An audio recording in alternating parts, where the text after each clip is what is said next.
ये क्या कर रहे हैं आप? कम आबादी वाले इलाके में उस इमारत के सामने गाड़ी रोकते ही हानिया का सांस थम सा गया था। तो मैं बताने वाला हूँ कि अजलान शाह क्या चीज़ है। बहुत शौक है ना तुम्हें मेरी मर्दानगी को आवाज़ देने का। चलो उतरो नीचे। अब तक तुमने सिर्फ प्यार भरा रवैया ही देखा है मेरा।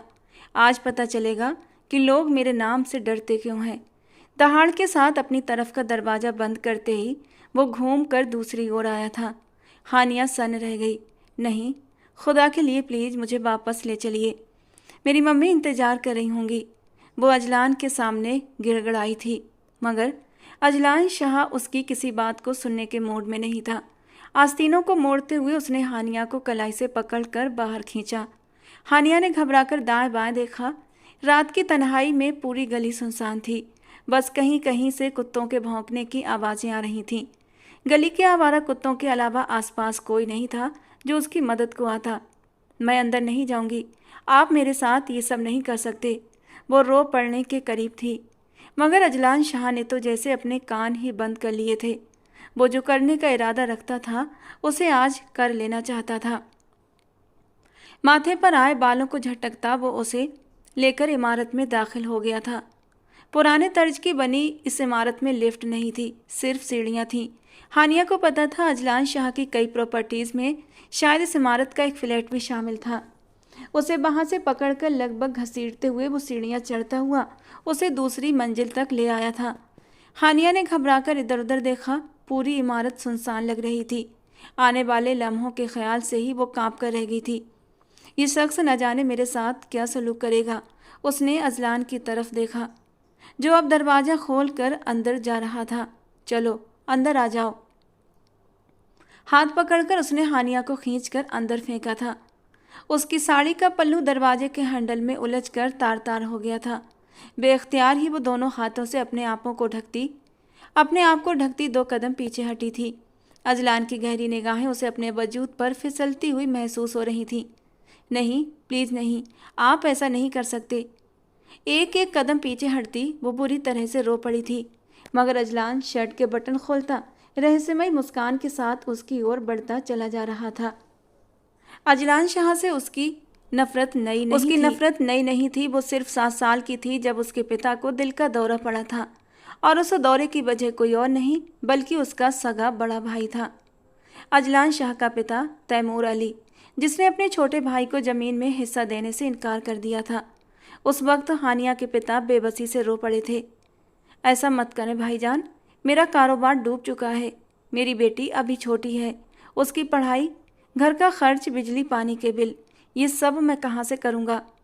अब्बा जान ने तो ज़मीन मेरे नाम की थी ना, आप मुझे मेरे हक से वंचित नहीं रख सकते। बाप को यूँ रोता और गिड़गिड़ाता देखकर 7 साल की मासूम हानिया को यकायक अपने चाचा से नफरत होने लगी थी, मगर वो गुरूर से सिगार मुंह में दबाए पैर पर पैर रखे बैठे रहे थे। हानिया चुपचाप उस मंजर से हट गई थी। अपने पापा की उंगली छोड़कर वो अपने घर आ गई थी, क्योंकि वो अब अपने पापा को और ज़्यादा रोता देख ही नहीं सकती थी।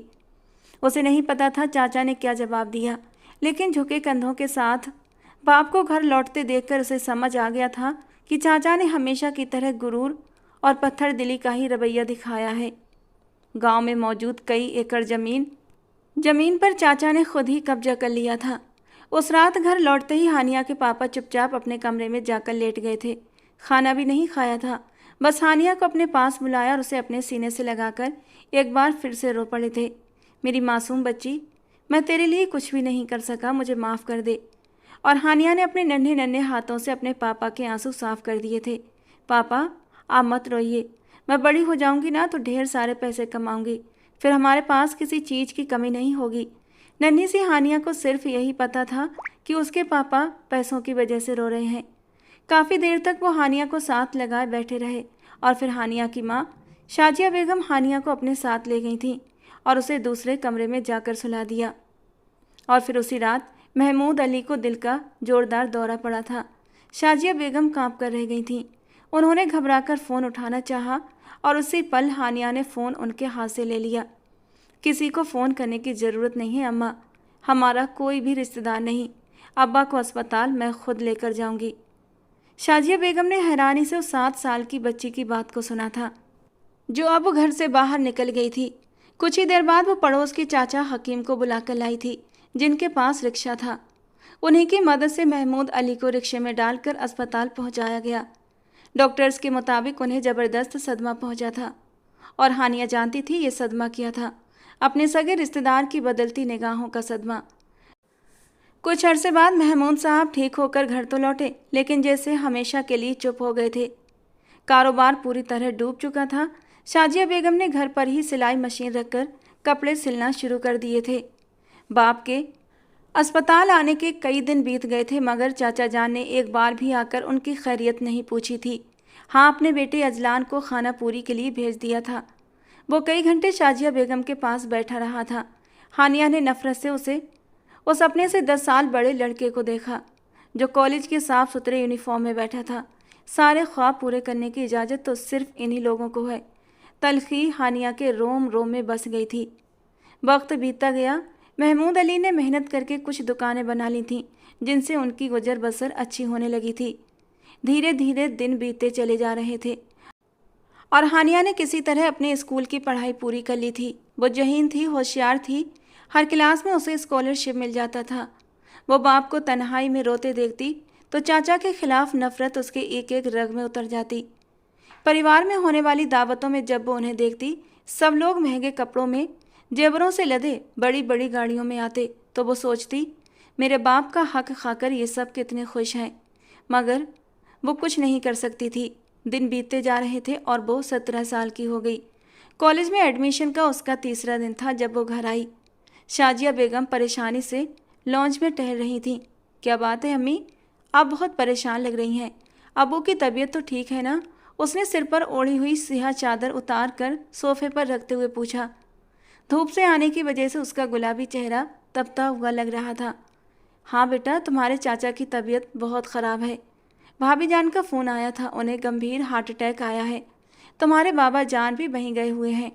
उन्होंने फ़ोन करके कहा है, जैसे ही तुम कॉलेज से वापस आओ मैं तुम्हें लेकर हॉस्पिटल चली जाऊँ। माँ की बात सुनते ही हानिया के लबों पर एक जहर में डूबी हुई मुस्कान बिखर गई थी। ओह, चाचा जान को दिल का दौरा क्यों पड़ गया? दिल तो उनके पास है ही नहीं, दिल की बीमारी कहाँ से लगा ली? हानिया की बात पर शाजिया बेगम ने नापसंदगी से उसकी ओर देखा। अरे, कुछ भी उल्टा सीधा बोलती रहती हो। वो तुम्हारे चाचा हैं, न जाने किस बात का बैर है तुम्हें उनसे। उन्होंने तो कभी तुम्हारे साथ कोई बुरा सलूक नहीं किया। अब चलो जल्दी जाकर कपड़े बदलो, हमें हॉस्पिटल भी जाना है।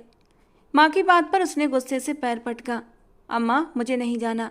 कल मेरा एक बहुत ज़रूरी टेस्ट है और मुझे उसकी तैयारी करनी है। वो रूठे हुए से अंदाज में बुरी आंखों में गुस्सा लिए खड़ी रही, मगर शाजिया बेगम की घूरती नज़र पर वो पैर पटकती हुई अपने कमरे की ओर मुड़ गई थी। कपड़े बदलकर जब वो नीचे आई तो शाजिया बेगम तैयार थी। चलो जल्दी करो, रिक्शे वाला कब से हमारा इंतज़ार कर रहा है। 2 बार तुम्हारे अब्बू का भी फ़ोन आ चुका है। उन्होंने हानिया का हाथ पकड़कर बाहर की तरफ जाते हुए कहा। वेले बजे की हमदर्दी आ रही है आपको उनसे। इतना पैसा है उनके पास, उन्हें हम जैसे रिश्तेदारों की ज़रूरत नहीं है। जब हमारा वक्त था तब तो अपने दरवाजे हम पर उन लोगों ने बंद कर दिए थे। मुँह मुँह में बड़बड़ाती वो माँ के साथ रिक्शे में जाकर बैठ चुकी थी। रिक्शा शहर के एक बहुत ही महंगे अस्पताल के सामने जाकर रुका तो हानिया की निगाह में वो मंजर घूम गया जब महमूद खानजादा को सरकारी अस्पतालों में इलाज के लिए अलग अलग वार्ड्स के धक्के खाते फिरते थे और एक एक टेस्ट और दवा के लिए शाजिया बेगम डॉक्टरों की मिन्नतें किया करती थीं। अम्मा, मैं अंदर नहीं जाऊंगी, मैं यहीं कॉरिडोर में इंतज़ार करूंगी। उसने एक बार फिर जिद पकड़ ली। शाजिया बेगम ने घूर कर उसे देखा। आखिर तुम्हारा मसला क्या है हानिया? मैं कह रही हूँ, तुम्हारे बाबा जान ने तुम्हें बुलाया है। कोई बात तो हो गई होगी ना, जिसके लिए वो इतना जिद कर रहे हैं। अब चुपचाप चलो अंदर।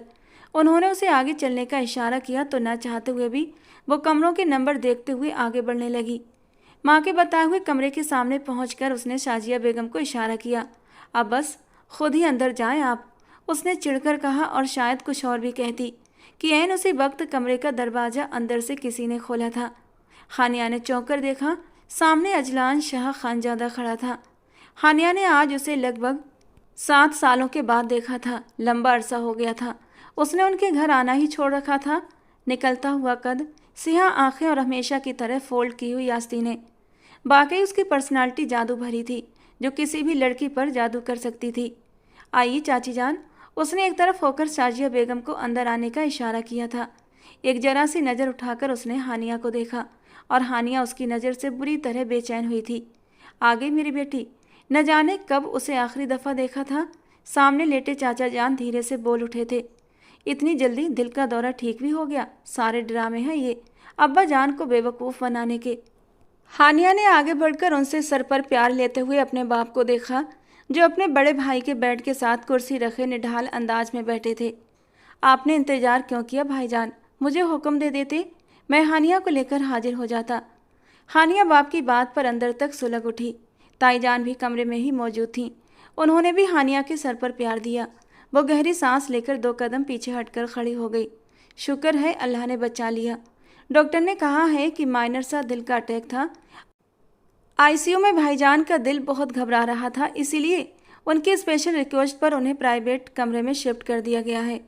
महमूद खानजादा ने शाजिया बेगम को सूचना दी थी। वो भी आगे बढ़कर अब तैमूर अली खानजादा की खैरियत मालूम कर रही थी। सिर्फ हानिया थी जो खामोशी से पीछे खड़ी ऊब भरे अंदाज में दाएं बाएं देख रही थी, और तभी वो बुरी तरह से चौंकी थी। चाचा जान ने उसका नाम लिया था। मैं अपनी सेहत से बहुत डर गया हूँ महमूद। मुझे शर्मिंदगी भी है कि मैंने तुम्हारे साथ कभी अच्छा सलूक नहीं किया। न जाने किसने मेरे कान भर दिए थे। मेरी आंखों पर पट्टी बंध गई थी। मुझे लगा कि ये सारी दौलत, सारी ज़मीन मेरी कमाई की हैं और इसीलिए इन पर सिर्फ मेरा हक होना चाहिए। बस मेरी नीयत ख़राब हो गई थी। लेकिन अब मैं तुम्हारे हिस्से की सारी ज़मीन और जायदाद तुम्हारे नाम करना चाहता हूँ। चाचा जान की बात पर महमूद खानजादा एकदम आगे बढ़कर उनके हाथ थाम लेते हैं। मुझे ज़मीन जायदाद नहीं चाहिए भाईजान, मेरे लिए तो आपका प्यार ही काफ़ी है। मैं अपने घर का निज़ाम बखूबी चला रहा हूँ। बाप के जवाब पर हानिया सर से पाँव तक सुलग उठी थी। इनकार क्यों कर रहे हैं बाबा जान? अच्छा भला मेरा MBBS हो जाएगा इन पैसों से। मन ही मन में सोचते उसने बेचैनी से पहलू बदला था, और तभी वो चौंकी। किसी की नज़रों की तपिश अपने ऊपर महसूस हुई थी उसे।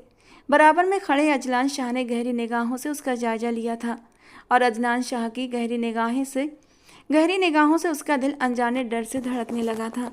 वो जल्दी से रुख फेर कर बैठ गई थी। तुम्हारी बात ठीक है महमूद, मैं तुमसे बहुत प्यार करता हूँ और हमेशा करता रहूँगा। लेकिन मैं चाहता हूँ हमारे बच्चों के बीच भी ये प्यार परवान चढ़ जाए। मेरी सेहत का कुछ नहीं पता, अब मैं कभी ठीक नहीं हो सकूँगा। मुझे अपनी की गई गलतियों का अजाला कर लेने दो। मेरी बात मान जाओ। उन्होंने एक दफ़ा फिर महमूद खानजादा के दोनों हाथ पकड़े। पता नहीं अब ये क्या बात कर रहे हैं। हानिया ने ऊब कर दाएं बाएं देखा। महमूद साहब कुछ लम्हों तक सर झुकाए खड़े रहे और फिर बोले, भाईजान, मेरी कोई चीज़ आपसे बढ़कर नहीं है। जो आपने कहा मुझे वो कबूल है। मुझे कोई एतराज़ नहीं। आप मौलवी साहब को बुला लें, यहीं पर अजलान और हानिया का निकाह हो जाएगा। और हानिया के सर पर जैसे कोई बम फूटा था। उसने फटी फटी निगाहों से अपने बाप को देखा। निकाह? किसका निकाह? बेखुदी में ही उसके लबों से निकला था। सभी ने चौंक कर उसकी ओर देखा और बिस्तर पर लेटे चाचा जान मुस्कुराए थे। चुप करो हानिया, चलो बाहर। अम्मा जान ने पलटकर उसका हाथ थामा, लेकिन उसने घबराकर कमरे में देखा। सभी लोग शांत थे, जैसे ये बात पहले से ही तय हो चुकी हो। आप लोग मुझे यहाँ लेकर क्यों आए हैं? और चाचा जान किस निकाह की बात कर रहे थे? बाहर आते ही उसने बेधड़क माँ से सवालात किए थे। उन्होंने जवाब में एक दफ़ा फिर उसे घूर कर देखा। हर वक्त बोलना ज़रूरी नहीं होता हानिया, ये बड़ों की बातें हैं। तुम्हारे अब्बा और चाचा जान ने मिलकर तुम्हारा और अजलान का रिश्ता तय कर दिया है। उनकी ख्वाहिश है कि उनकी ज़िंदगी में ही तुम्हारा और अजलान का निकाह हो जाए। वो सेहतियाब होकर घर जाएंगे तो आराम से रुखसती की बात कर लेंगे। अम्मा जान ने जैसे उसे पहले से तयशुदा बात बताई थी, और हानिया साकित रह गई। आप लोग पहले से सब कुछ तय करके बैठे हैं? किसी ने मुझसे मेरी मर्जी मालूम की है? मुझे नहीं जाना उस फैमिली में। और वो अजलान, मैंने तो उसे आज ठीक से देखा है, पहली मर्तबा। इतना बड़ा है वो मुझसे। वो पैर पटक कर गुस्से के मारे जोर से चिल्लाई थी। आसपास से गुजरते कई लोग मुड़ मुड़ कर उन्हें देखने लगे। शाजिया बेगम ने उसका हाथ दबाया। चुप रहो हानिया, आज इतने अरसे के बाद तुम्हारे अब्बा अपने भाई के साथ राजी हुए हैं। देख नहीं रही वो कितने ज़्यादा खुश हैं। बीमारी के बाद आज पहली दफ़ा मैंने उन्हें मुस्कुराते हुए देखा है। अपने अब्बा की इस खुशी को मिट्टी में मत मिला दो। और क्या बुराई है अजलान शाह में? तुम्हारे चाचा का बेटा है, खूबसूरत है, पढ़ा लिखा है, अपना बिजनेस करता है। तुम्हें किसी चीज़ की कमी नहीं होने देगा। अरे, तुम्हें तो शुक्रगुजार होना चाहिए। शाजिया बेगम ने उसे सख्ती से डांटते हुए समझाया और हानिया की आंखों में पानी भरने लगा। लेकिन अम्मा, चुप रहो तुम। उन्होंने उसकी बात काट कर उसे चुप करवा दिया था। अजलान शाह कमरे से बाहर निकलता दिखाई दिया। एक नज़र हानिया पर डालता हुआ वो पास से गुजर गया। हानिया के रोने धोने का किसी पर कोई असर न हुआ। थोड़ी ही देर में मौलवी साहब अस्पताल के कमरे में मौजूद थे और फिर वहीं सबकी मौजूदगी में हानिया का निकाह अजलान शाह से कर दिया गया। निकाहनामे पर दस्तखत करते वक्त उसके हाथ बुरी तरह कांप रहे थे। उसने नज़र उठाकर अपने अब्बा को देखा था, जो बेहद खुश होकर उसे ही देख रहे थे। हानिया ने नज़रें फेर कर अपने पास बैठे अजलान शाह को देखा, जो बेजान नज़रों से सामने दीवार को देख रहा था। उसके चेहरे से कोई अंदाज़ा नहीं लग रहा था कि वो खुश है या उदास। साइन करो बेटा, देर मत करो। चाचा जान की आवाज़ पर उसने आंसू पीते हुए सर झुकाकर दस्तखत कर दिए। कमरे में मुबारक हो की आवाज़ें गूंजने लगीं। मैं बहुत खुश हूँ महमूद, तुमने मेरी बात का मान रखा। मैं जैसे ही ठीक होकर घर आऊँगा हम रुखसती की तारीख रखेंगे। बहुत धूमधाम से करूँगा मैं हानिया और अजलान की शादी। चाचा जान खुश होकर कह रहे थे। हानिया की आंखों से 2 आंसू टपक कर सामने रखे कागज़ में समा गए।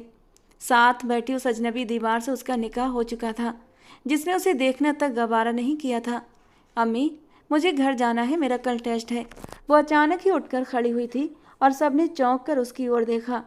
हाँ हाँ भाई, अब इसे घर जाने दो, ये थक गई होगी। कॉलेज से आते ही तो इसे यहाँ ले आए, चाचा जान ने खुशी से कहा।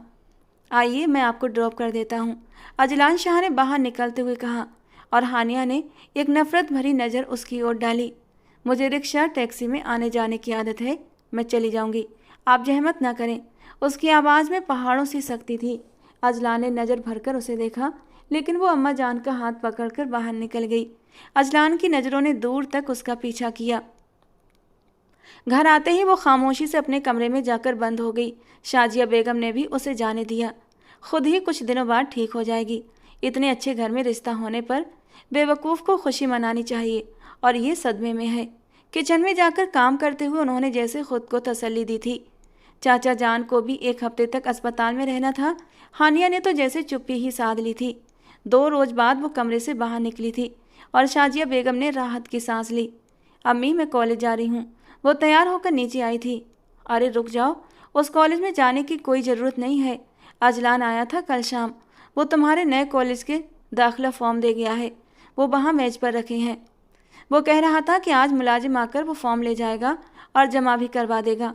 कल से तुम अपने नए कॉलेज जाया करोगी। बड़ा महंगा और बड़ा ही अच्छा कॉलेज चुना है अजलान ने,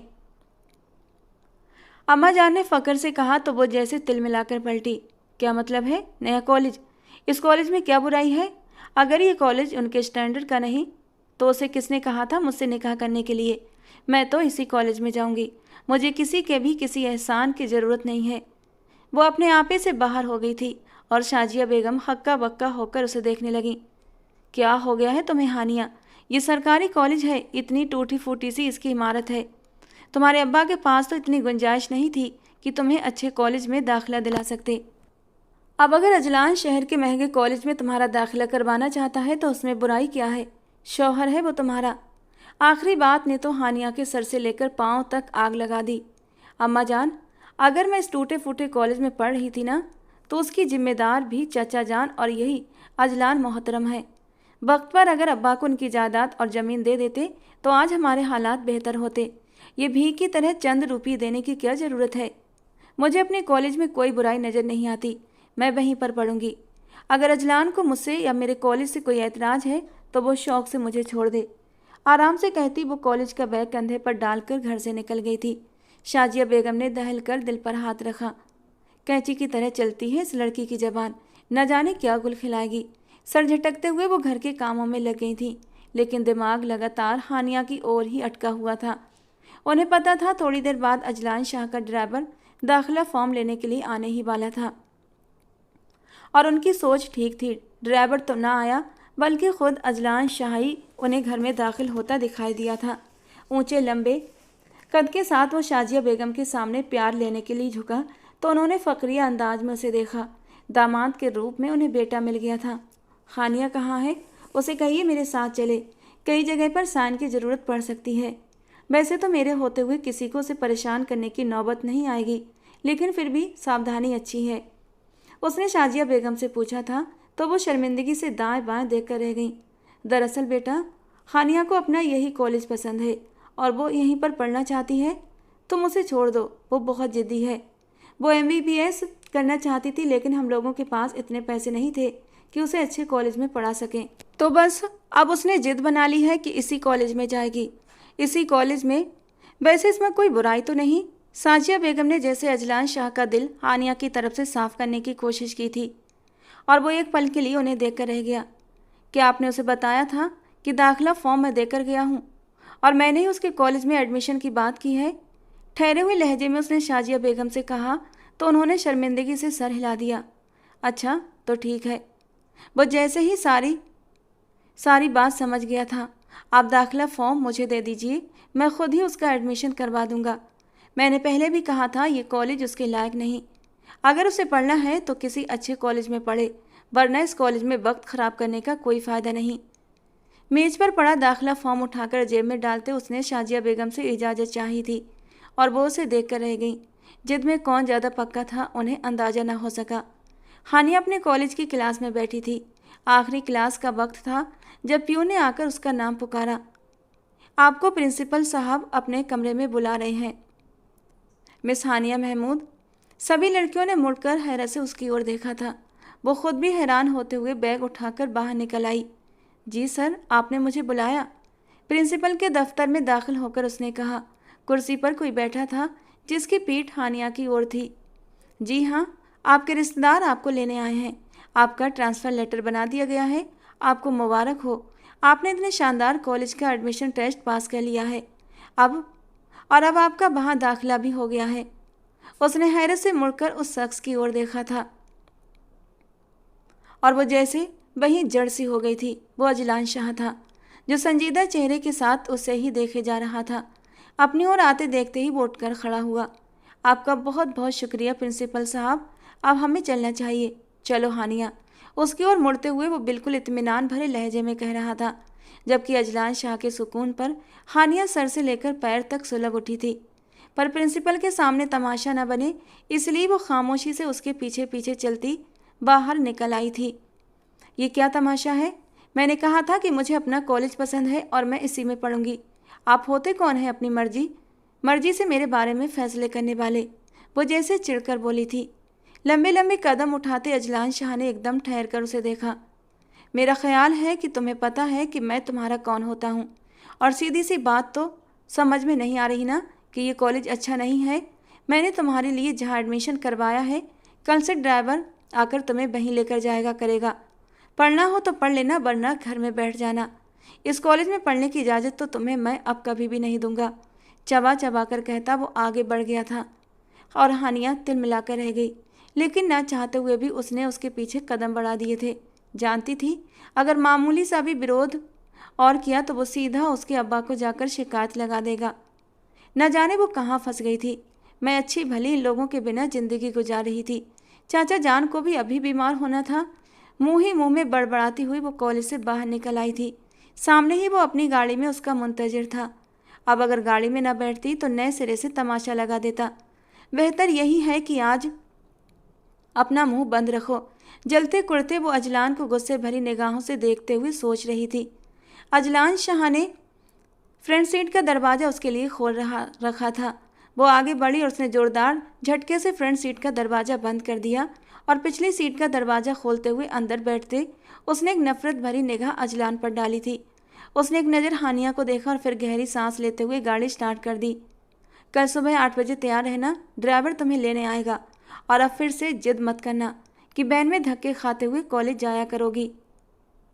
तुम मेरी बीवी हो, अजलान शाह की बीवी हो, और मेरा कोई स्टैंडर्ड है। उसकी बात पर हानिया ने सुलगती हुई निगाह उस पर डाली थी, लेकिन वो उसे देख ही नहीं रहा था। दरवाज़ा खोलकर वो नीचे उतर गई थी।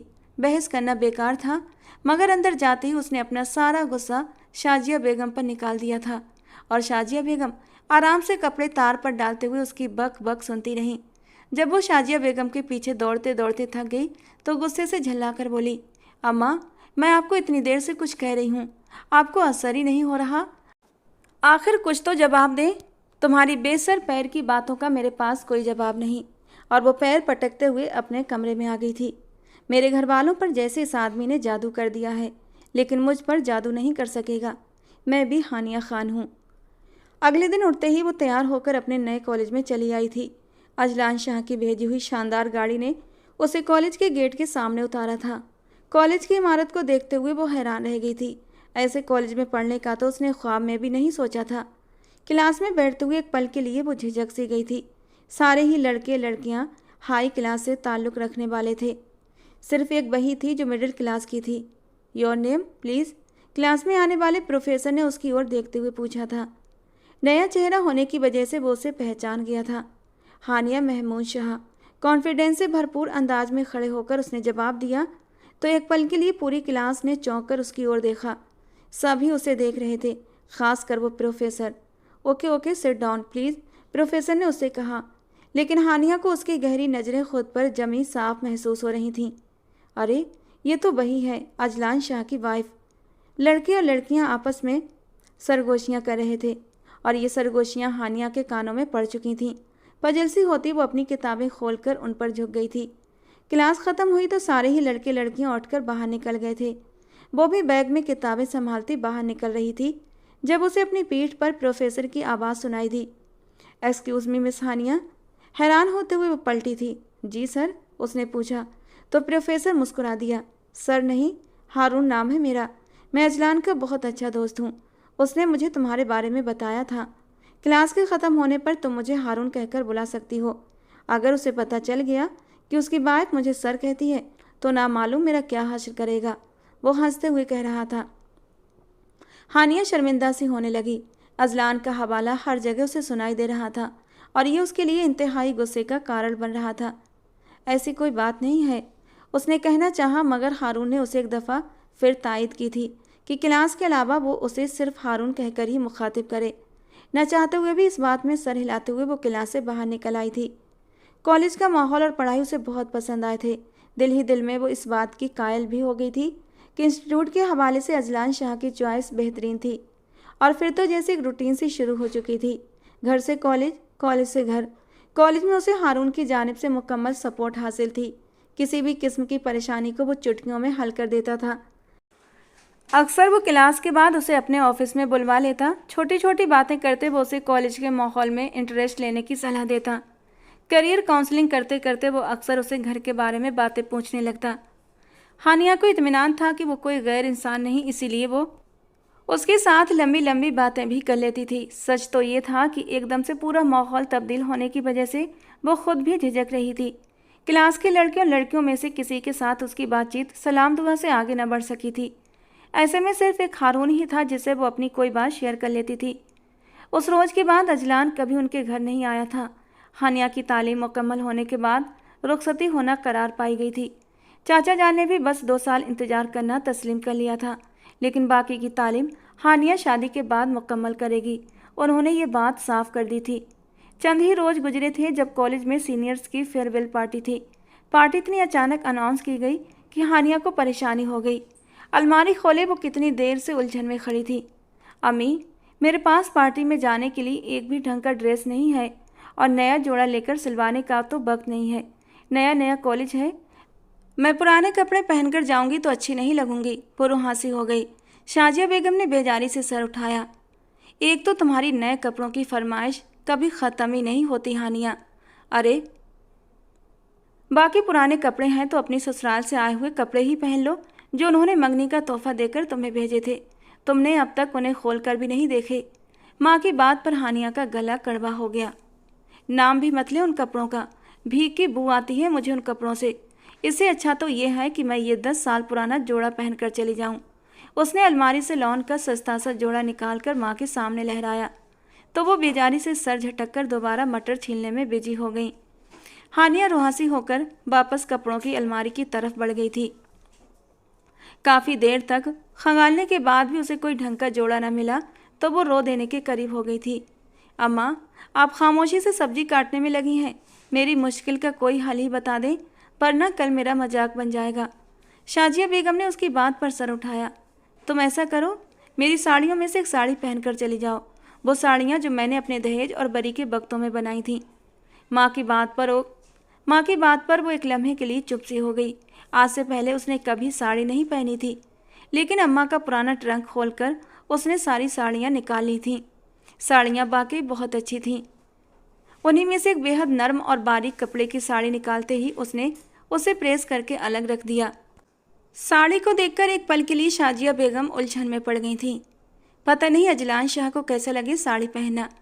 तुम्हारे ससुराल में साड़ी पहनना गलत समझा जाता था, इसीलिए तो मेरी सारी साड़ियाँ भी यूं ही रखी हुई हैं, उन्होंने कहा तो हानिया तिलमिला उठी थी।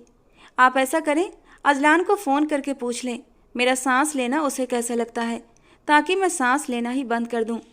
अगर उसे ना पसंद है तो या फिर अपनी गिनती बता दे कि दिन में मुझे कितनी सांसें लेनी है, इससे ऊपर एक सांस भी नहीं लेनी।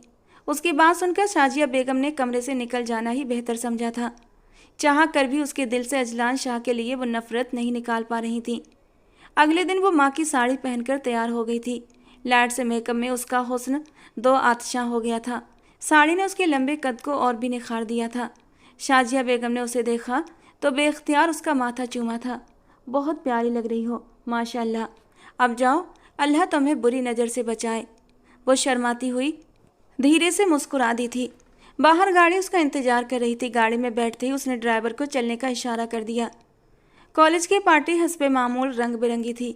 जिसने भी हानिया को देखा उसने तारीफ ही की थी। वाह, तुम तो बिल्कुल ईस्टर्न ब्यूटी लग रही हो इस साड़ी में। तुम्हारी चॉइस तो कमाल की है।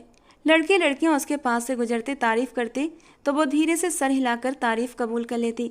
सिर्फ हारून था जो उसे देखकर एक पल के लिए ठहर सा गया था।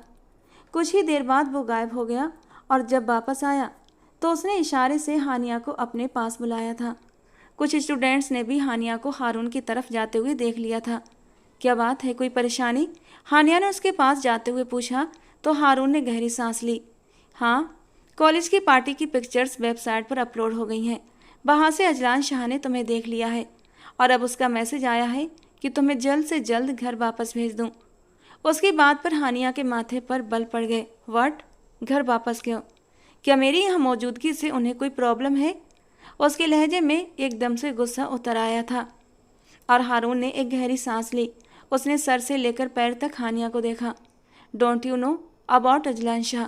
उसे साड़ी से शदीद नफरत है। साड़ी पहनने वाली लड़कियों को वह बेहद नापसंद करता है। शायद उसने तुम्हें साड़ी में देख लिया है और इसीलिए वो चाहता है कि तुम जल्द से जल्द घर वापस चली जाओ, या फिर हो सकता है कि वो चाहता हो तुम ड्रेस बदल लो। हारून की बात पर हानिया का खून खौल उठा। अजलान कौन होते हैं मेरे ड्रेस पर रोक टोक करने वाले? क्या मेरी अपनी कोई चॉइस नहीं? वो गुस्से से लाल सी हो गई थी। हारून ने संजीदगी से उसे देखा। वो मजीद भी कुछ कहना चाहती थी मगर हारून के सामने जब्त कर गई थी। लो, अजलान की कॉल आ रही है, प्लीज़ घर चले जाओ वरना वो मुझे सस्पेंड ही न करवा दे। हारून की बात पर हानिया को शदीद जिल्लत महसूस हुई थी, मगर खुद पर जब्त करते हुए वो अपना पर्स उठाकर तेजी से बाहर निकल आई थी। आखिर ये शख्स चाहता क्या है? वो हर तरीके से साबित करना चाहता है कि मैं उसकी गुलाम हूँ। इतनी जिल्लत और इतनी बेइज्जती, आखिर उसे इतनी इजाज़त किसने दी कि वो मेरे लिबास पर रोक टोक करे?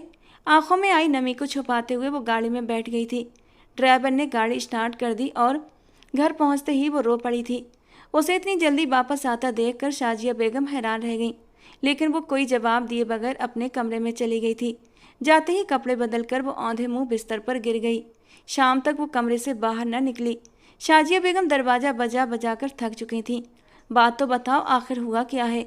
हानिया, तुम्हारी तबीयत तो ठीक है ना? अम्मी प्लीज़ मुझे अकेला छोड़ दें, मुझे किसी से कोई बात नहीं करनी अभी। और थक हार कर शाजिया बेगम ने उसे उसके हाल पर छोड़ दिया था। अगले 2 दिन उसने कॉलेज से भी छुट्टी कर रखी थी। आने वाली हर कॉल को उसने नज़रअंदाज कर दिया था और तभी 2 दिन बाद सुबह सुबह शाजिया बेगम उसके कमरे में आई थी। क्या बात है, कमरे का दरवाज़ा बंद कर रखा था तुमने 2 दिन से? अच्छा चलो फ्रेश हो जाओ, शाम में तुम्हारी फुफ्फो की बेटी की शादी है। शादी अचानक तय हुई है, इसीलिए आज ही उन्होंने कार्ड भेजा है। अच्छा सा तैयार होकर जाना, अजलान की बीबी की हैसियत से सब लोग तुम्हें वहाँ पहली दफ़ा देखेंगे। शाजिया बेगम ने अंदर आते ही खिड़की के आगे से पर्दा हटाया था। हानिया ने एक झटके से अपनी आंखें खोलीं। अजलान की बीवी, अजलान की मिल्कियत। ये नफ़रत भरी लहर उसके वजूद में जागी थी और अगले ही पल एक ख्याल था जो उसके दिमाग में आया था। वो एकदम सीधी होकर बैठी। आपने कहा था कि मेरे ददिहाल में साड़ियाँ पहनना गलत समझा जाता है ना? वो एक रहस्यमय लहजे में बोली थी। शाजिया बेगम ने हाँ में सर हिला दिया। हाँ, कहा तो था। मुझे भी तुम्हारी दादी ने शुरू में ही साड़ियाँ पहनने पर टोका था, फिर मैंने कभी नहीं पहनी। सारी नई साड़ियाँ उठाकर संदूक में बंद करके रख दी। वो अपनी बातें बताने लग गई थी और हानिया के लबों पर एक हल्की सी मुस्कान रेंग गई थी, एक रहस्यमयी मुस्कान। ठीक है, लेकिन आपको ये नहीं पता कि अजलान को तो साड़ियाँ बहुत पसंद हैं, इसीलिए मैं आज साड़ी पहन कर ही जाऊंगी। उसकी बात पर शाजिया बेगम ने हैरत से उसकी ओर देखा था। अच्छा, अगर अजलान को पसंद है तो ज़रूर पहन लो, मुझे भला क्या इतराज़ हो सकता है। लेकिन अगर उसने तुम्हें वहाँ पर कुछ कह दिया तो? साजिया बेगम ने किसी डर के तहत कहा था। हानिया एक दफ़ा फिर सुलग उठी। अम्मा, मैंने आपसे कहा तो है कि मैं उसकी पसंद के ही कपड़े पहन कर जाऊंगी। जैसा जैसा वो कहते हैं मैं वैसा ही तो करती हूँ, तो फिर वो मुझे कुछ क्यों कहेंगे? हानिया की बात पर शाजिया बेगम सिर हिलाकर रह गई थी और फिर चुपचाप बाहर निकल गईं। उन्हें क्या पता था कि उनकी बेटी अब कौन से गुल खिलाने वाली थी, जबकि वो बेताबी से शाम होने का इंतजार कर रही थी। आज वो अपनी सारी जिल्लतों का बदला ले लेने वाली थी। आज या तो आर या फिर पार, इस बात का फैसला उसने कर लिया था। शाम में वो अपने कमरे में इंतहाई दिल लगाकर तैयार हो रही थी। शाजिया बेगम नीचे से कई बार उसे आवाज़ें दे चुकी थी। आराम से तैयार होने दो उसे, क्यों परेशान कर रही हो? महमूद साहब ने शाजिया बेगम को टोका तो वो गुस्से से पलटी। सारे मेहमान वहाँ पर आ चुके हैं, कई दफ़ा मुझे सबके फ़ोन भी आ चुके हैं।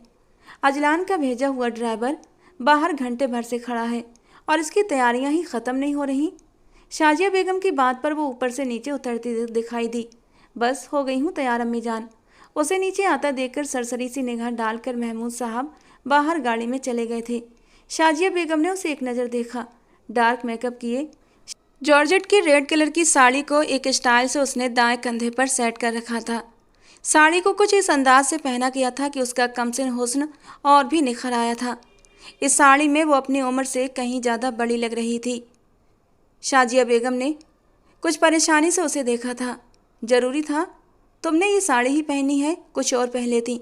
या फिर ऐसा करो, साड़ी पहनने का स्टाइल चेंज कर दो, सर पर पल्ला ले लो तो ये ठीक रहेगा, कहीं कोई बदमज़गी ना हो जाए। वो बुरी तरह से खौफजदा थी। हानिया धीरे से मुस्कुरा दी। मम्मी, सर पर पल्ला कौन लेता है? सारा लुक ख़राब हो जाएगा साड़ी का। फिक्र मत करें, कुछ नहीं होता। थोड़ी सी देर के बाद वो लोग शादी में पहुंच चुके थे। शहर के महंगे होटल में शादी का फंक्शन रखा गया था। शाजिया बेगम के साथ वो दरवाजे से दाखिल हुई थी तो सभी ने मुड़कर उसकी ओर देखा था। उसे देखते ही कई आंखें हैरत से फैल गई थीं। हानिया ने मुस्कुराती हुई एक निगाह पूरे मेहमानों पर डाली। किसी ने साड़ी नहीं पहन रखी थी, तो अम्मा की बात दुरुस्त थी, अब आएगा मज़ा। मुस्कुराते हुए वो एक और रखी कुर्सियों में एक पर जाकर बैठ गई थी। शाजिया बेगम तो रिश्तेदारों से मिलने लग गई थी। महमूद साहब पहले ही तैमूर खानजादा साहब के पास जाकर खड़े हो गए थे। अजलान खानजादा ने उसे शाजिया बेगम के साथ अंदर आते देख लिया था और अब उसके माथे की बलों में एक के बाद एक इजाफा होता जा रहा था। वाह यार, हम में से किसी की बीवी और बहन को तो साड़ी पहनने नहीं देता, अपनी बीवी को पहनने की इजाज़त दे दी। बड़ा रोशन ख्याल है तू, भूल गया अपनी सारी बातें। उसके मामा के बेटे ने अजलान के कंधे पर हाथ मारते हुए कहा तो वो सर से पांव तक सुलग उठा था। बेकाबू निगाह भटक कर हानिया तक जा पहुंची, जो अब लड़कियों के ग्रुप के साथ खड़ी हंस हंस कर बातें कर रही थी। बारीक सी साड़ी में उसने जानबूझकर अपने जिस्म को साफ जाहिर कर रखा था। एक स्टाइल से दाएं कंधे पर डाले हुए सारे बाल उसके हुस्न को और भी बढ़ा रहे थे। लेकिन ना मालूम क्यों अजलान एकदम बेचैन सा हो गया था। उसने अनजाने में महसूस कर लिया था कि शादी में आए सारे लड़कों का ध्यान हानिया पर ही था। उसकी सहन शक्ति अब जवाब देने लगी थी। फ़ोन पर आती तैमूर खानजादा की कॉल को नज़रअंदाज करते हुए वो वहाँ तक आया जहाँ हानिया लड़कियों के साथ खड़ी थी। अजलान शाह को आते देख लड़कियाँ इधर उधर चुप हो गई थीं। चलो मेरे साथ, उसने हानिया के सामने पहुँचते ही बहुत सख्त आवाज़ में कहा था। वो अनायास ही पलटी। अजलान शाह का चेहरा एकदम लाल हो चुका था। अजलान शाह को अपने सामने खड़ा देख हानिया के होंठों पर मुस्कुराहट खेल उठी। अरे आप, लेकिन शादी की रस्में तो अभी शुरू नहीं हुई, कहाँ जाना है? उसने हैरानी से पूछा। मगर अजलान के माथे पर गुस्सा साफ था। उसने सख्ती से अपने होंठ दबाए। उसने हानिया का बाजू पकड़ लिया। तमाशा करने की जरूरत नहीं, मैंने कहा है चलो तो चुपचाप मेरे साथ चलो। उसकी आवाज़ में पत्थर जैसी कठोरता थी। हानिया पल के लिए स्तब्ध रह गई। लड़कियां चुपचाप उससे दूर हो गईं। हानिया घबराकर चारों ओर देख रही थी। कोई उसकी ओर ध्यान नहीं दे रहा था। लेकिन उसने अपनी माँ को कुछ नहीं बताया। मैंने माँ को नहीं बताया, उसने घबराकर कहा। अजलान ने एक गुस्से भरी निगाह से उसे देखा। पहले तुम बाकी काम बताकर करती हो, अब एक शब्द भी मुंह से मत निकालना। चलकर गाड़ी में बैठो। इशारा करते हुए अजलान ने सीधा उसकी आंखों में झांका। हानिया ने कदम आगे बढ़ाना ही बेहतर समझा। बाहर अंधेरा फैल रहा था। अंदर के शोर शराबे के मुकाबले पार्किंग में सन्नाटा था। गाड़ी में उसके सामने बैठते ही हानिया का दिल कुछ डरकर सिमटता हुआ महसूस हुआ था। कहाँ ले जा रहे हो मुझे माँ को तो बताने दो, कुछ बोलो, या फिर यहाँ पर भी तुमने अपना ही हुक्म चलाना है? वो जैसे चिढ़कर बोली। अजलान एक झटके से उसकी ओर मुड़ा। तुमने क्या पहन रखा है? क्या तुम्हें थोड़ी सी भी समझ है? मुझे इस ड्रेस से नफरत है, और तुम इतने गर्व से परिवार की सभा में पहनकर आई हो इसे। जानते हो लोगों ने मेरा कितना मजाक उड़ाया है। बहुत पतली सी ये साड़ी उसने पहनकर खुद को आईने में देखा था। उसका पूरा शरीर उभर रहा था। तुम्हारे पास पहनने के लिए और कपड़े नहीं थे क्या? एक झटके से उसकी साड़ी का पल्लू उसकी तरफ फेंकते हुए अजलान ने नफरत से कहा था, और हानिया सन्नाटे में रह गई। इतनी जोरदार आग लगेगी इसका तो उसे बिल्कुल भी अंदाजा नहीं था। वो तो बस अजलान शाह को चिढ़ाना चाहती थी। मेरे पास और कपड़े नहीं थे, इसीलिए यही पहन ली। बात संभालने के लिए जो मुंह में आया उसने कह दिया। अजलान ने गहरी सांस ली। नहीं हानिया, मैंने पिछले महीने ही कई कीमती जोड़े लेकर तुम्हें भेजे थे। अगर चाहती तो वो पहन सकती थी। तुम जानबूझकर ये पहन कर आई हो। मुझे पहले ही पता चल गया था। तुम सबको ये कहती फिरती हो ना कि अजलान कौन होता है, तुम पर हुकूमत करने वाला। तो मैं आज तुम्हें बता देता हूँ कि अजलान कौन है। उसके होंठों से शब्दों की जगह आग निकल रही थी, और हानिया सन्नाटे में रह गई थी। वो गाड़ी स्टार्ट कर रहा था, और हानिया को कुछ गड़बड़ का एहसास हुआ। कहाँ ले जा रहे हो? अब बहुत देर हो रही है, मैं घर जाकर कपड़े बदल लूँगी, उसने कहा, क्योंकि अजलान का गुस्सा देखकर अब उसे सच में अपनी गलती का एहसास हो रहा था। अगर वो थोड़ा ढंग की साड़ी पहनकर आती तो शायद अजलान उसे माफ़ भी कर देता, लेकिन इस तरीके की साड़ी में गुंजाइश ही नहीं थी माफ़ी की। लेकिन अजलान उसकी बात नज़रअंदाज करता गाड़ी स्टार्ट कर चुका था, और हानिया के हथेलियों में पसीना उतरने लगा। मैंने पूछा कहाँ लेकर जा रहे हो मुझे? वो एक बार फिर जोर से चिल्लाई थी। बताया तो तुम्हें, आज अपने रिश्ते की अहमियत बताना चाहता हूँ। आज के बाद तुम ये नहीं कहोगी कि मैं कौन होता हूँ तुमसे कुछ भी कहने वाला। और वो रोने लगी, अपनी गलती की माफ़ी भी मांगने लगी। मगर उसके रोने चिल्लाने का अजलान पर कोई असर नहीं हुआ। हानिया को अपनी गंभीर गलती का अच्छी तरह एहसास हो चुका था। अब उसे समझ आ रही थी कि शाजिया बेगम उसे समय समय पर अजलान के गुस्से से क्यों डरा देती थी। और अब वो उस फ्लैट के कमरे में बेड के कोने में दुबकी सिमटी सी बैठी हुई थी, और अजलान उसकी ओर धीरे धीरे बढ़ रहा था। प्लीज़ अजलान, मुझे माफ़ कर दो। हानिया की आंखों में आंसू उतरने लगे।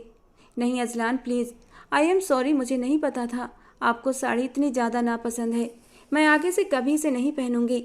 वो अचानक फूट फूट कर रोने लगी। तीसरे बटन पर अजलान शाह का हाथ जैसे रुक सा गया था। गहरी सांस लेते हुए उसने आगे बढ़कर हानिया को दोनों कंधों से थामा। बैठ जाओ, मैं कुछ नहीं कर रहा, और इतना परेशान होने की ज़रूरत नहीं। उसकी नरम आवाज़ पर हानिया ने आंसू भरी निगाहें उठाकर उसे देखा।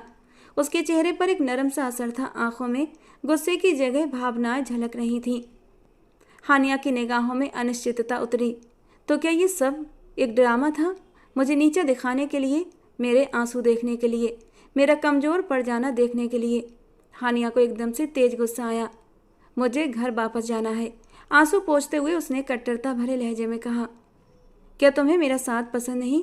अगर तुम सच में मेरे साथ कुछ वक्त नहीं बिताना चाहती तो मैं अभी तुम्हें तुम्हारे घर छोड़ दूंगा। तुम्हें तुम्हारी मर्जी के खिलाफ हाथ भी नहीं लगाऊंगा। अजलान शाह का लहजा थोड़ा कठोर था, लेकिन हानिया को फिलहाल बस यहाँ से जाने की जल्दी पड़ी थी। हाँ, मुझे आपके साथ नहीं रहना, मुझे घर वापस जाना है। वो पुरानी वाली हानिया बन चुकी थी। अजलान कुछ पल तक उसे देखता रहा, फिर पीछे से उसने अपनी चाबी उठाई। उसने हानिया को आने का आदेश दिया। वो खुद को संभालती हुई धीरे धीरे सीढ़ियाँ उतरकर नीचे चली आई थी। वो अपनी गाड़ी में उसका इंतजार कर रहा था। उसने गाड़ी स्टार्ट कर दी। बिना एक शब्द बोले वो उसे होटल के सामने उतार गया। अंदर खाना चल रहा था। हानिया चुपचाप जाकर शाजिया बेगम के साथ बैठ गई। तुम कहाँ चली गई थी? बड़ी देर से नजर नहीं आई? शाजिया बेगम ने पूछा तो वो गहरी सांस लेकर रह गई। वॉशरूम गई थी। दोबारा पूरे फंक्शन में अजलान शाह उसे कहीं नजर नहीं आया। अगली सुबह वो बुझे दिल के साथ कॉलेज गई। हारून कक्षा के दौरान बार बार उसे नोट कर रहा था। कक्षा के अंत में अपने ऑफिस में आने का इशारा करते हुए वो कक्षा से निकला था तो गहरी सांस लेती हानिया बैग उठाकर बाहर चली आई थी। क्या बात है हानिया, तुम कुछ अपसेट हो? कल शादी में मैं भी इनवाइटेड था। मैंने देखा था तुम वहाँ भी साड़ी पहनकर गई थी। आखिर चल क्या रहा है तुम लोगों के बीच में? हारून की बात पर अचानक वो जैसे गुस्से के मारे फट पड़ी थी। मुझे तुम्हारे उस अजलान शाह में कोई दिलचस्पी नहीं है, ना ही मैं उसके एहसान के बोझ तले रहना चाहती हूँ। मुझे भीख में दिया हुआ ये रिश्ता और ये दौलत नहीं चाहिए। मैं अपने जैसे किसी नॉर्मल इंसान के साथ शादी करके खुश रह सकती हूँ। लेकिन समस्या ये है, ये सब अजलान साहब को कौन बताए, क्योंकि अपनी मर्जी के खिलाफ बात सुनने के वो हकदार नहीं है। मैं उससे नफरत करती हूँ। भीगे लहजे में वो न जाने क्या क्या कहती चली गई थी। हारून अजीब निगाहों से उसे देखता रहा। मोबाइल उठाकर जेब में डालते वो अचानक आगे को हुआ था। अगर तुम चाहो तो मैं तुम्हारी और अजलान की डिवोर्स करवा सकता हूँ, लेकिन बदले में मुझे क्या मिलेगा? थोड़ा बहुत हक तो मेरा भी बनता है ना। शादी न सही, कुछ दिन का मजा तो मिल ही जाएगा ना। हारून के लहजे में अचानक खबासत टपकी थी और हानिया की धड़कन एक पल के लिए रुक सी गई। घबराकर अपनी जगह से उठते वो पलटकर ऑफिस के दरवाजे को देखने लगी, लेकिन दरवाज़ा बंद था। ये क्या कह रहे हो आप? आपने मुझे कहा था आप अजलान के दोस्त हैं, इसीलिए मैंने आपको ये सारी बातें बताई, लेकिन आप? वो एकदम कांप कर रह गई थी और हारून के होठों पर एक खवासत भरी मुस्कान बिखर गई थी। हाँ, मैं उसका दोस्त हूँ। मैं तो उसे अपना दोस्त मानता हूँ। एक अमीर आदमी को कौन अपना दोस्त नहीं कहेगा? लेकिन क्या तुमने कभी उससे पूछा है कि वो मुझे अपना दोस्त स्वीकार करता है या नहीं? तुम उसे तलाक क्यों मांगोगी? वो खुद ही तुम्हें तलाक देने वाला है। जो चोट मैंने तुम्हारे और उसके रिश्ते को लगाई है ना, अब कभी तुम लोग साथ नहीं रह सकते। बहुत सारे बदले हैं मेरे अजलान शाह की तरफ। बचपन से लेकर आज तक उसकी पर्सनालिटी की वजह से हमेशा मैं नज़रअंदाज होता चला रहा हूँ, लेकिन अब उसकी सारी खुशियों पर पानी फेर दिया है मैंने। वो खबासत से हंसा था और उसके होंठ फड़फड़ाए। हारून उसकी ओर मुड़ा। ओह कमिन, कितनी बेवकूफ़ लड़की हो तुम। तुम्हें अब तक पता नहीं चला? तुम्हारी नफ़रत भरी सारी बातें मैं अजलान तक पहुंचाता रहा। बड़ा खुश था वो तुमसे निकाह करके। बचपन का प्यार जो तुम्हें बचपन से चाहता आ रहा था, और वो तुमसे शादी के बाद भी बड़ा खुश था। लेकिन उसकी किस्मत फूटी कि उसने खुद तुम्हें लाकर यहाँ छोड़ दिया, अपने सबसे बड़े छिपे हुए दुश्मन के सामने। तुम जो कुछ मुझे उसके बारे में कहती रही, मैं सब उसे पहुँचाता रहा। और साड़ी वाली बात भी मैंने जानबूझकर तुम्हारे दिमाग में डाली थी। मुझे पता था तुम बदला लेने के लिए उसके सामने साड़ी जरूर पहनोगी, और देखा तुमने वही किया। अब बस इंतज़ार करो, 1 या 2 दिन में वो तुम्हें खुद ही तलाक भेज देगा और उसके बाद तुम वही करोगी जो मैं कहूँगा, वरना मैं पूरे कॉलेज में मशहूर कर दूंगा कि तुम्हारा और मेरा अफेयर है। उसके बाद तुम कहीं भी नहीं रहोगी। ये कहकर वो हानिया की ओर झुकते हुए मकरूह अंदाज में बोल रहा था। हानिया का दिल चाहा कि उसके मुंह पर एक जोरदार थप्पड़ मार दे, मगर वो ऐसा न कर सकी क्योंकि उसके दोनों हाथ बंधे हुए थे। उसने खुद अपने पर्दे डाल रखे थे। वो घबराई हुई नज़र से ऑफिस के बंद दरवाजे को देखने लगी। कोई नहीं आएगा तुम्हें बचाने। सबको पता है कि तुम घंटों घंटों मेरे ऑफिस में बैठी बातें करती रहती हो। उसके हाथ को थामते हुए हारून ने मतलब भरे लहजे में कहा था, और ठीक उसी वक्त जोरदार आवाज़ से उसका दरवाज़ा खुला। हानिया के साथ साथ हारून घबरा कर पलटा था। अजलान?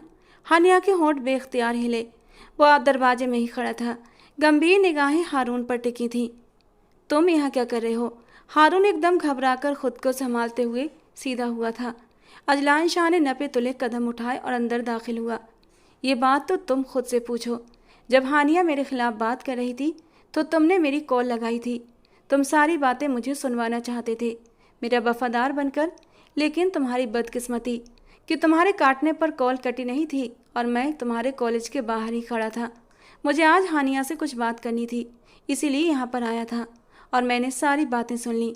शांत अंदाज में कहते हुए वो हानिया के ठीक पास आकर खड़ा हुआ था और हानिया की जान में जान आई थी, जैसे कोई मजबूत पनाहगाह के साए में आ गई हो, जबकि हारून के माथे पर पसीने की बूंदें नजर आ रही थीं।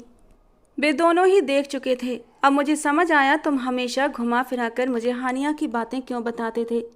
हानिया तुमसे मेरे खिलाफ बातें शेयर करती, वो मुझसे नफरत करती है। सब तुम मुझे जानबूझकर बताते थे। तुम हमेशा मेरी तवज्जो हासिल करना चाहते थे ताकि मैं अपनी कंपनी में तुम्हें अच्छी पोस्ट दे दूं। तुम्हारा लालच तुम्हारे मुंह पर लिखा हुआ दिखता है, लेकिन पर्दे के पीछे तुम मुझे इतना बड़ा नुकसान पहुंचाओगे, ये बात तो मैं सोच भी नहीं सकता था। लेकिन तुम्हें अंदाजा नहीं, तुमने अजलान शाह से टक्कर ली है। मैं तुम्हें कहीं का नहीं छोड़ूंगा, और मेरी बीवी के साथ हैरेसमेंट करने वाले का अंजाम क्या होगा इसका तो तुम्हें खुद भी पता है। ये कहते हुए उसका लहजा मौत जैसा सर्द था। हारून के छक्के छूट गए। नहीं अजलान, ये लड़की झूठी है, इसकी बातों में मत आना, मैं तुम्हें बताता हूँ। वो अपना स्पष्टीकरण दे रहा था, मगर अजलान पलटकर कमरे से बाहर निकल गया, कहते हुए चलो हानिया। उसने मुड़कर हानिया से कहा था तो जैसे वो एक नए सिरे से जिंदा हो गई थी। बाहर गाड़ी में उसके सामने बैठते ही उसकी आंखों में आंसू उमड़ने लगे। आई एम सॉरी, पहली बार उसने दिल से सॉरी कहा था। अजलान ने एक नज़र उस पर डाली। कोई बात नहीं, तुम्हें मुझसे इतनी सारी शिकायतें थीं, लेकिन तुम्हें मुझे बताना तो चाहिए था। मुझे तुम्हारी साड़ी पहनने पर कभी कोई आपत्ति नहीं रहती, अगर तुम सिर्फ एक बार मुझे बता देती, मैं खुद तुम्हें अपने हाथों से साड़ी खरीद कर देता। लेकिन मेरे खिलाफ इतनी नफरत क्यों उमड़ी तुम में? तुम्हारे अंदर इतना जहर कैसे आया? मैं मानता हूँ बाबा ने चाचा की जायदाद उन्हें ना देकर गलती की थी, लेकिन अब तो वे सारे कागजात बनवा चुके हैं और कुछ ही दिनों में सारी ज़मीन चाचा के नाम हो जाएगी। इस सब की सज़ा तुमने मुझे क्यों दी? तुमसे निकाह करना मेरी ख्वाहिश थी, बाबा जान की नहीं। मैं सच में तुमसे मोहब्बत करता हूँ, तुम्हारा ख्याल रखने की कोशिश करता हूँ। इसमें दौलत का दिखावा या कोई एहसान नहीं। अजलान और कुछ कहने ही वाला था, मगर वो शर्मिंदगी से सिर झुकाए बैठी थी। मैं कई सालों तक तुम्हारे घर नहीं आया, लेकिन इसका ये मतलब नहीं कि मैं तुमसे अनजान या लापरवाह था। सिर्फ बाबा जान की आंखों पर बंधी पट्टी खोलनी थी मुझे। रिश्तेदारों ने उन्हें चाचा जान के खिलाफ भड़का रखा था। धीरे धीरे जब उन्हें अपनी गलतियों का एहसास हुआ तो मैंने तुमसे निकाह की बात की। अस्पताल में तुम्हें पहली बार देखकर मेरा दिल जोर से धड़क उठा था, लेकिन तुमने मुझे देखा तक नहीं। तब मुझे अंदाजा नहीं था कि तुम मुझसे इतनी नफरत करती हो। तुम्हें इस कॉलेज में पढ़ाने का मेरा मकसद सिर्फ यही था कि तुम मेरी नज़रों के सामने रहो। यहाँ के स्टाफ हर किसी के साथ मेरी अच्छी सलाम दुआ है, सिर्फ एक हारून नहीं। हारून तुम्हें अपने जाल में उलझाता रहा, तुम्हें जानबूझकर मेरे खिलाफ भड़काता रहा और तुम्हारी की हुई हर बात रिकॉर्ड करके मुझ तक पहुँचा दिया करता था। लेकिन मैं कोई कच्ची गोलियाँ नहीं खेला था, ना ही मैं कोई इनमेच्योर लड़का हूँ कि फ़ौरन उसकी बातों पर गुस्से में आकर रिएक्ट करता। लेकिन मेरे दिल में गुस्सा ज़रूर था कि आखिर तुम मुझसे बात करने के बजाय हर किसी को क्यों बताती हो कि तुम्हें मुझसे नफरत है। अजलान के लहजे में दर्द उतर आया। हानिया को एक बार फिर पछतावे ने घेर लिया। देखो हानिया, मैं तुम्हारी मर्जी के खिलाफ तुम्हें नहीं अपनाऊंगा। अगर तुम्हें ये रिश्ता पसंद नहीं तो मैं तुम्हें अपनी तरफ से आज़ाद कर दूंगा, किसी और के कहने पर नहीं, सिर्फ अपनी बीवी की बात पर। जो तुम कहोगी मैं वही करूँगा।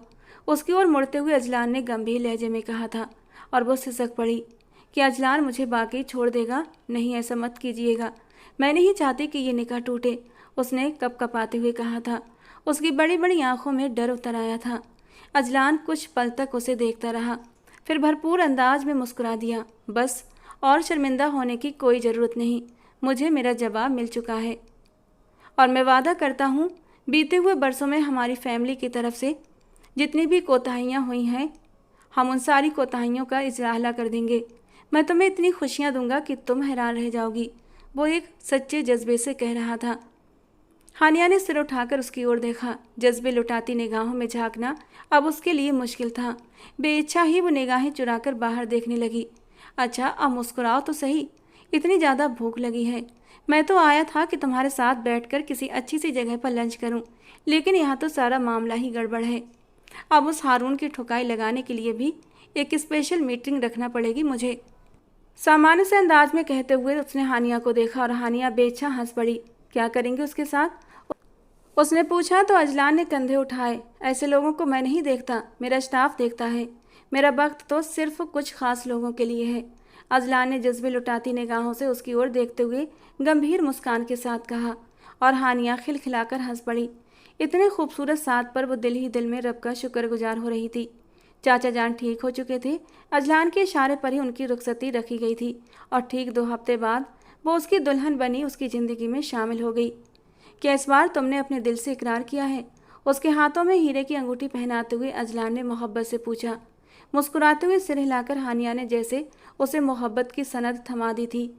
धीरे से वो उसके नरम होठों पर झुका था और हानिया जो उसके नरम स्पर्श के लिए खुद को तैयार करने लगी और आंखें मूंद गई। लेकिन अजलान शरारत से मुस्कुराता हुआ उसकी बंद आंखों को देखता हुआ धीरे से उसके होठों के करीब आया था और अगले ही पल एक जोर का कट मार गया।